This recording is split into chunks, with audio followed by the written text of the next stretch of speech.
Hello everyone. फरवरी में IMF ने world economic outlook report जारी की थी, जिसमें वर्ल्ड की टॉप 10 लार्जेस्ट इकोनॉमीज में इंडिया की जीडीपी रैंकिंग थी 5th, जो कि 2018 के रिपोर्ट के अकॉर्डिंग थी 7th, और यूके और फ्रांस को सरपास करके ये बन चुका है दुनिया की 5वीं सबसे बड़ी economy.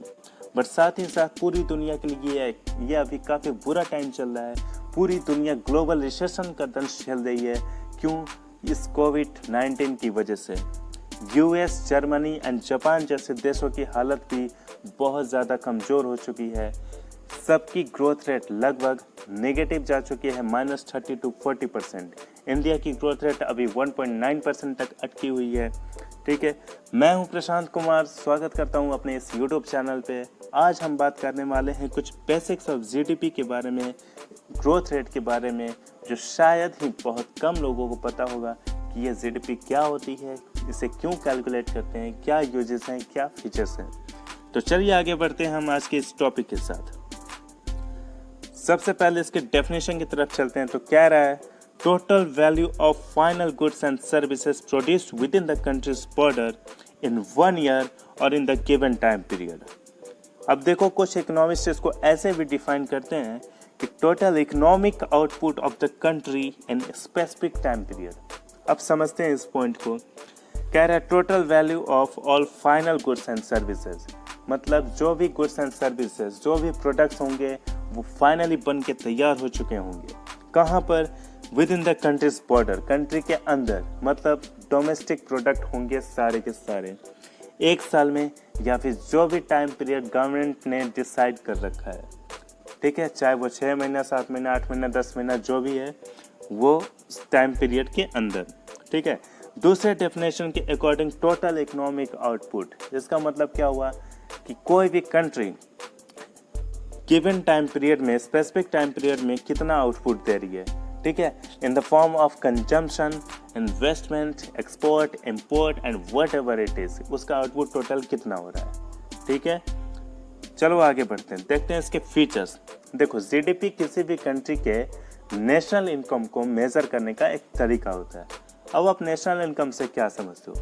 In a very simple language आप ये समझो कि किसी भी कंट्री के द्वारा एक साल में जो कुछ भी कमाई कर ली जा रही है, उस कमाई को हम कहते हैं नेशनल इनकम।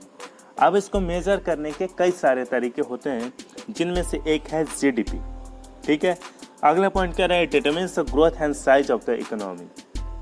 जीडीपी की वैल्यू जितनी ज़्यादा होगी, इकोनॉमी की साइज उतनी बड़ी होगी। किसी भी कंट्री की जीडीपी वैल्यू जितनी ज़्यादा होगी, उसकी इकोनॉमी उतनी बड़ी होगी। ठीक है, and that's why USA is on the top position in the IMF list with $21.5 trillion economy. ठीक है, अब कोई भी कंट्री जीडीपी इसलिए कैलकुलेट करता है ताकि वो अपनी इकोनॉमी के स्ट्रेंथ को दिखा सके कि मेरी कंट्री इकोनॉमिकली कितनी पावरफुल है, कितनी स्ट्रांग है दूसरे के मुकाबले। ठीक है, तीसरा पॉइंट है it is evaluated usually annually but sometimes quarterly. ठीक है, अब या तो हर साल निकाला जाए, एक साल पे, या फिर 3-3 महीने के इंटरवल पे निकाला जाए अकॉर्डिंग टू द नीड। ठीक है, यूएस जैसे कंट्रीज हर साल 2 रिपोर्ट पब्लिश करता है, एक एनुअल रिपोर्ट और एक क्वार्टरली रिपोर्ट। चौथा पॉइंट कह रहा है it estimates the value of finished goods and services rather than that of under processed items. अब यहाँ पे ध्यान देना, कह रहा है फिनिश्ड गुड्स एंड सर्विसेज, मतलब जो भी प्रोडक्ट्स होंगे वो फिनिश्ड हो चुके होंगे, बन के तैयार हो चुके होंगे, ना कि वो इनकम्प्लीट अंडर प्रोसेस्ड आइटम्स होंगे। ठीक है, पांचवा पॉइंट है हमारा it can be adjusted according to the inflation. अब इन्फ्लेशन एंड जीडीपी ये दोनों एक दूसरे के कॉम्प्लीमेंट्री होते हैं, एक दूसरे के पूरक होते हैं। अगर इन्फ्लेशन बढ़ता है तो जीडीपी बढ़ेगी, इन्फ्लेशन घटेगा तो जीडीपी घटेगी, एंड वाइस वर्सा। जीडीपी बढ़ती घटती है तो इन्फ्लेशन भी बढ़ता घटता है। ठीक है, आगे बढ़ते हैं हम इसके टाइप्स की तरफ। अब देखो, जीडीपी के कई सारे टाइप्स हो सकते हैं, बट बेसिकली मैंने यहाँ पे 3 टाइप्स को मेंशन किया हुआ है: nominal GDP, PPP GDP and real GDP. ठीक है, अब देखो, इन तीनों टाइप्स को एक वीडियो के अंदर कवर कर पाना काफ़ी मुश्किल सा हो जाएगा, क्योंकि ये थोड़ा लेंदी टॉपिक हो जाते हैं। ठीक है, तो इस वीडियो के अगले पार्ट में हम इन तीनों टाइप्स को कवर कर लेंगे। ठीक है, तो आप चाहो तो आप इसका स्क्रीनशॉट ले सकते हो। फिर हम आगे बढ़ते हैं। चलो आगे बढ़ते हैं, देखते हैं ग्रोथ रेट क्या होती है। आप यूँ समझो कि पिछले साल की तुलना में इस साल हमारी जीडीपी कितने से ग्रोथ करी है। ठीक है, एग्जाम्पल से आप समझो कि 2018 में मान लो जीडीपी थी हमारी 10,000, 2019 में होगी 10,500, तो ग्रोथ कितने का हुआ? 500 का। ठीक है, ग्रोथ रेट क्या होता है?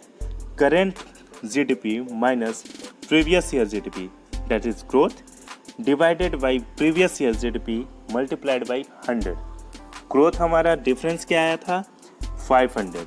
ठीक है, divided by previous year GDP that was 10,000 multiplied by 100, that is 5%। अब ये जो 5% आया, यही हो गया हमारा ग्रोथ रेट।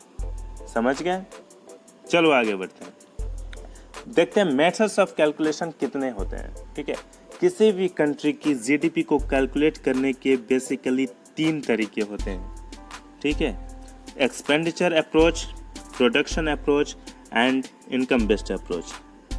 ठीक है, अब एक्सपेंडिचर अप्रोच में एक फॉर्मूला होता है जीडीपी इक्वल्स सी प्लस जी प्लस आई प्लस एन एक्स, जहाँ पे सी होता है प्राइवेट कंजम्पशन, मतलब जो कुछ भी आम पब्लिक, जो कुछ भी हम लोग खर्च कर रहे हैं, जो कंज्यूम कर रहे हैं अपने डेली नीड्स पे, अपने बेसिक नीड्स पे, जैसे haircut, food items, groceries, shopping, marketing वगैरह, जो कुछ भी हम लोग खर्च कर रहे हैं। ठीक है, जी क्या है? गवर्नमेंट स्पेंडिंग एक्सपेंडिचर, जो गवर्नमेंट खर्च कर रही है। ठीक है, चाहे वो इंफ्रास्ट्रक्चर पे हो, डेवलपमेंट प्रोजेक्ट्स पे हो, इक्विपमेंट्स में हो, आर्म्स डीलिंग्स में हो। ठीक है, जो कुछ भी गवर्नमेंट खर्च कर रही है। आई क्या है? Private investments. ठीक है, आई क्या है? Private investments. प्राइवेट इन्वेस्टमेंट्स क्या होते हैं? जो घर के अंदर, मतलब किसी भी कंट्री के अंदर, डोमेस्टिक इन्वेस्टमेंट्स। किसी भी कंट्री में अगर कोई कंपनी दूसरे कंपनी में इन्वेस्ट कर रही है तो उसकी टोटल वैल्यू क्या होगी। ठीक है, इन्वेस्टमेंट 2 तरीके से हो सकता है, या तो डोमेस्टिक या फिर फॉरेन इन्वेस्टमेंट्स, जब फॉरेन कंपनीज हमारी कंट्री में आके इन्वेस्ट करें। ठीक है, हम यहाँ पे क्या कैलकुलेट करते हैं? Domestic investment, private investment. ठीक है, NX, net export, export minus import, कितना हमने एक्सपोर्ट किया, कितना इम्पोर्ट किया, उनका डिफरेंस। एक पॉइंट यहाँ पे नोट करना काफ़ी ज़्यादा इम्पोर्टेंट पॉइंट है। In case of India, net export has always been negative because there has always been greater import than export. अब शुरू से क्या हो रहा है कि इंडिया ने इम्पोर्ट ज़्यादा कराया है एक्सपोर्ट के मुकाबले, and that's why net export की वैल्यू हमेशा से नेगेटिव आई है। अब आगे चल के एक्सपोर्ट अगर ज़्यादा हो जाए तो ये वैल्यू पॉजिटिव भी हो सकती है, but till now it's value has always been negative. ठीक है, अगला है हमारा प्रोडक्शन अप्रोच। अब प्रोडक्शन अप्रोच एक्सपेंडिचर अप्रोच के मुकाबले थोड़ा लेस कॉम्प्लिकेटेड हो जाता है, थोड़ा कम पेचीदा होता है। क्यों? क्योंकि इसमें government expenditure and investments like लोचा नहीं रहते हैं। ठीक है, इसमें सिंपली हम लोग किसी भी प्रोडक्ट की करंट मार्केट वैल्यू कैलकुलेट कर लेते हैं। जैसे एक पेन लो, एग्जाम्पल के तौर पे आप एक पेन लो, उसकी अभी वैल्यू है कितनी? 10 रुपये। हमने टोटल 100 पेन बनाए, तो 100 पेन की कीमत क्या हो गई? 1000। ठीक है, तो 1000 जो हमारा आया वो हो गई हमारी जीडीपी। इसी तरह सारे प्रोडक्ट्स की करंट मार्केट वैल्यू हम लोग कैलकुलेट कर लेते हैं। अब इसमें ध्यान देने वाली बात क्या है कि इंटरमीडिएरी प्रोडक्ट्स, जो भी रॉ मटेरियल्स हम लोग प्रोसेस में, प्रोडक्शन प्रोसेस में यूज़ किए थे, उनकी कॉस्ट को, उनकी वैल्यू को हम लोग ऐड नहीं करते हैं। रॉ मटेरियल्स को, इंटरमीडिएरी प्रोडक्ट्स की वैल्यू को हम लोग एक्सक्लूड कर देते हैं। ठीक है, चलो अगला है हमारा इनकम बेस्ड अप्रोच। इसमें क्या है? Income earned by all the factors of production. ध्यान देना, फैक्टर्स ऑफ प्रोडक्शन की बात कर रहा है, जो जो फैक्टर्स हमने लगाए हैं प्रोडक्शन में। ठीक है, क्या क्या फैक्टर्स हो सकते हैं? लेबर्स यूज किए होंगे, उन लेबर्स को वेजेस देने होंगे, सैलरी देनी होगी, उनको देखेंगे। Rent debited for the land acquired for manufacturing के लिए अगर हमने कोई लैंड लिया है तो उसका रेंट देना होगा। टैक्सेस हम लोग पे करते हैं उसको कैलकुलेट करेंगे।